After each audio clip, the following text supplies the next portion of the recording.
For about 20 years, the CBC's Canada Reads competition has showcased Canadian authors. Every year, 5 Canadian personalities are each assigned a book to defend in a live debate. The event garners a nationwide audience and generates enthusiastic involvement from its listeners. Townshippers decided that they wanted to do more than listen, so they organized their own event to complement the CBC's. So it was called, we've called it at different times like a foreshadow event or something like, the week before or some time before the actual event, so we kind of get people primed for the national version.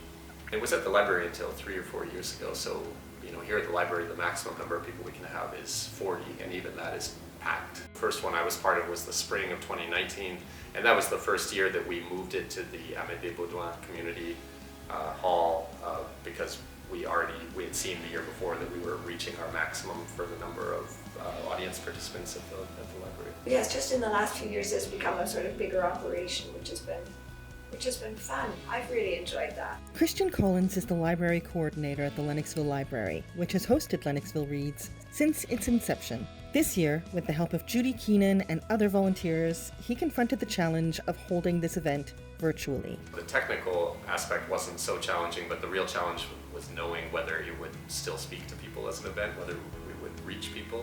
A lot of people really said they liked it on Zoom, and they liked almost, if you've got 130 people in the Amédée Baudouin room, some people are sitting way at the back and like peering over people's head to see the presenters, and here the presenters are right there in their living room, and people really liked it. The wonderful aspect was being able to reach people that would never be able to come here. My son was online from Edmonton, which was really nice, and so we brought in a lot of, a much wider community, and I think we can build on that too. Among the 5 local presenters, there could only be one winner, and it was Jack Eby who received that honor, defending a book that did not correspond to his literary taste in the least.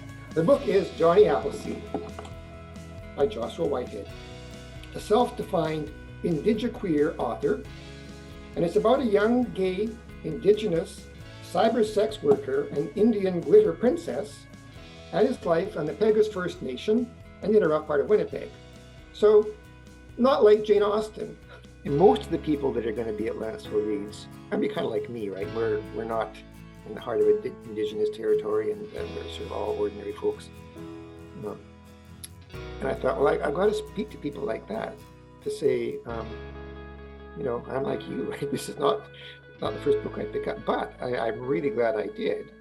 And I come away from it changed, so that's good. I sent an email to Joshua Whitehead. I said, that how much I'd enjoy it and how drawn I was to the character of Johnny and like how how he turns out. Can you tell me? Right?